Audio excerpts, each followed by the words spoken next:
বহুদিন ধরে ইচ্ছা ছিল মাহেশের রথ দেখতে যাব, জগন্নাথ দেবের দর্শন করে আসব।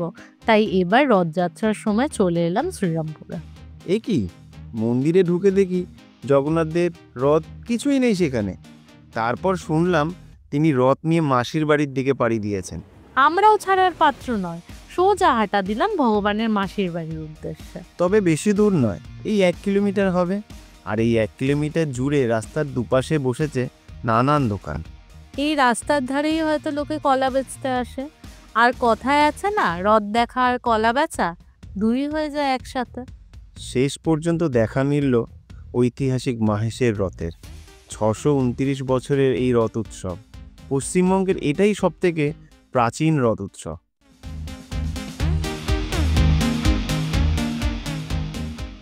রথ তো দেখা হলো, কিন্তু জগন্নাথ দেব আর ওই যে ছেলেগুলো রথের ওপরে, ওরা কি নিয়ে টানাটানি করছে গো? আরে, ওরা তো জগন্নাথ দেবকেই নামানোর ব্যবস্থা করছে। ওই যে দেখো নেমে আসছে জগন্নাথ দেব।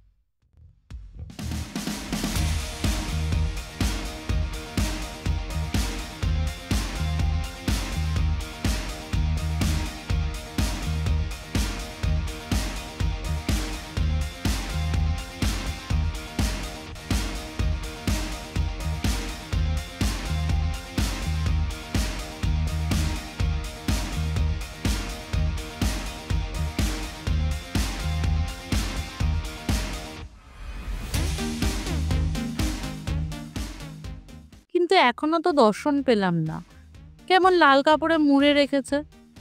এইভাবেই মাসির বাড়িতে নিয়ে আসা হলো ভগবানকে। কিন্তু এ কি, দরজা বন্ধ করে দিল যে? বহু প্রতীক্ষার পর জগন্নাথ দেবের দর্শন পেলাম। ততক্ষণে রাত 10টা বেজে গেছে। এবার যে আমাদের বাড়ি ফিরতে হবে। দেখা হচ্ছে পরের ভিডিওতে। জয় জগন্নাথ।